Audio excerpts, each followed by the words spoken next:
आजकल भारत में एसआईआर यानी कि स्पेशल इंटेंसिव रिवीजन का मुद्दा बहुत ट्रेंड कर रहा है। लोगों के बीच इसे लेकर तरह तरह की चर्चाएं हैं क्योंकि इसकी ड्यू डेट भी आ गई है और फॉर्म भरना बेहद ज़रूरी हो गया है। लेकिन आखिर क्या है ये एसआईआर, क्यों ज़रूरी है इसका फॉर्म ऑनलाइन या ऑफलाइन सही समय पर भरना, और नए मतदाताओं के लिए चुनाव आयोग के नए नियम क्या हैं? आइए हम आपको बताते हैं विस्तार से। एसआईआर यानी स्पेशल इंटेंसिव रिवीजन भारत निर्वाचन आयोग यानी कि इलेक्शन कमीशन ऑफ इंडिया का एक विशेष अभियान है। इसका मुख्य उद्देश्य देश की वोटर लिस्ट को पूरी तरह से पारदर्शी, सटीक और अपडेटेड बनाना है। इस प्रक्रिया के तहत मतदाता सूची से फर्जी, डुप्लीकेट, मृत या देश छोड़कर जा चुके लोगों के नाम हटाए जा रहे हैं।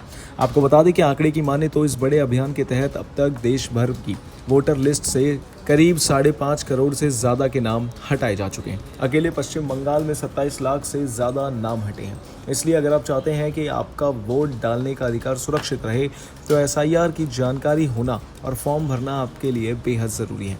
अगर आपका नाम पहले से वोटर लिस्ट में है तो चुनाव आयोग ने मतदाताओं की सहूलियत के लिए इनुमरेशन फॉर्म ऑनलाइन जमा करने की सुविधा शुरू कर दी है। अब आपको दफ्तरों के चक्कर लगाने या बीएलओ का इंतजार करने की बिल्कुल ज़रूरत नहीं है। अब चुनाव आयोग के आधिकारिक पोर्टल ECINET पर अपने रजिस्टर्ड मोबाइल नंबर या वोटर आईडी कार्ड या फिर एपिक नंबर से लॉगिन कर सकते हैं।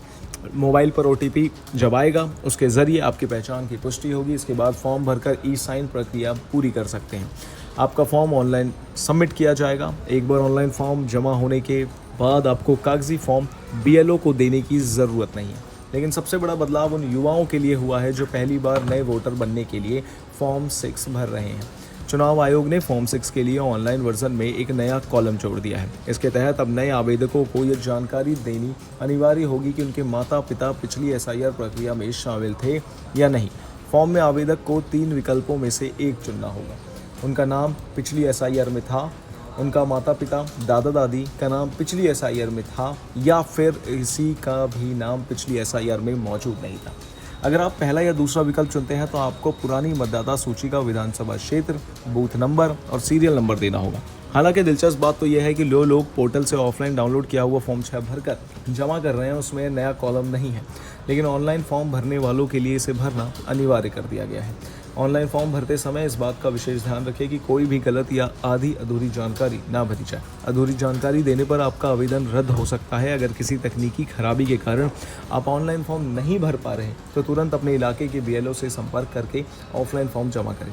अपना नाम वोटर लिस्ट में बनाए रखने और लोकतंत्र के इस सबसे बड़े अधिकार का इस्तेमाल करने के लिए समय रहते अपना एसआईआर फॉर्म ज़रूर पूरा करें। इन सब पर आपकी क्या राय है कमेंट्स में ज़रूर बताएं और इन तमाम जानकारियों के लिए बने रहिए हमारे साथ भारत एक्सप्रेस पर। धन्यवाद।